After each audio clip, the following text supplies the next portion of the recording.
C'est vrai que le fait d'être consultant de trail pour Outdoor Time, c'est une fierté déjà.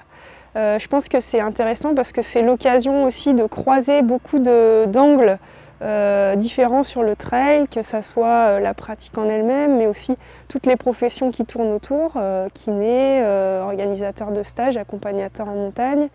En fait, il y a énormément d'angles à aborder, donc je suis contente de pouvoir être un peu ce qu'on pourrait appeler le fil conducteur.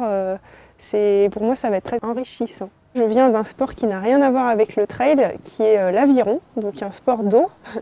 C'est paradoxal, mais il y a quand même des forts parallèles à faire entre les deux, puisque c'est un sport d'endurance.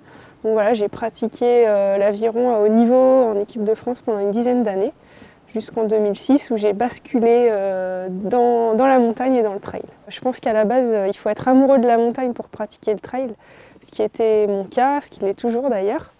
C'est vraiment, je pense, une association de l'effort, du dépassement de soi et du contact très proche avec la nature et la montagne. Dans la période hivernale, moi je distinguerais deux périodes. En fait, il y a l'intersaison, ce qu'on va appeler l'intersaison, qui se situe actuellement. On est à l'automne, la neige n'est pas encore présente. Là, on est vraiment sur une fin de saison d'été pour la plupart du temps, puisque les objectifs sont souvent l'été, printemps-été. Donc là, ça va être important de se régénérer. Pour ceux qui ont une pratique intensive, c'est important à un moment donné de se laisser un peu de temps et puis de s'éloigner peut-être un petit peu de la pratique spécifique pour s'orienter sur de la préparation physique généralisée qui va permettre on va dire, de construire les fondements d'un entraînement bien réalisé sur la saison.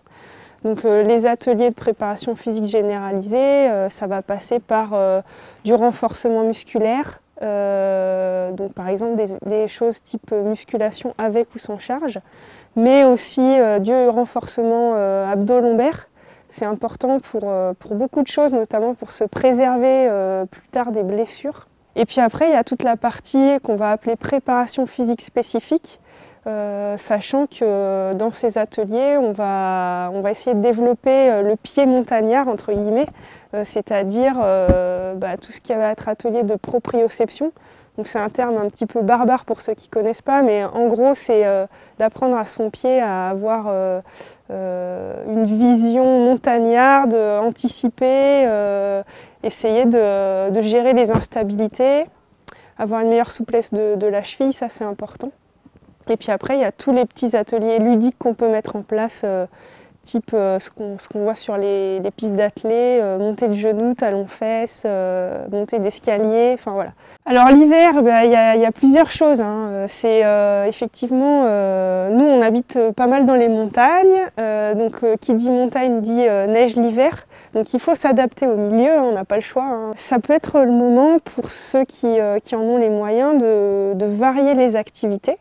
Encore une fois, dans l'objectif de préserver son capital ostéo-articulaire, mais aussi de renforcer beaucoup de choses, notamment au niveau cardiovasculaire, au niveau de la proprioception, on en a parlé tout à l'heure. Donc c'est important de varier les activités. En montagne, ça peut passer par du ski de fond, du ski de randonnée, qui sont très complémentaires d'une activité trail.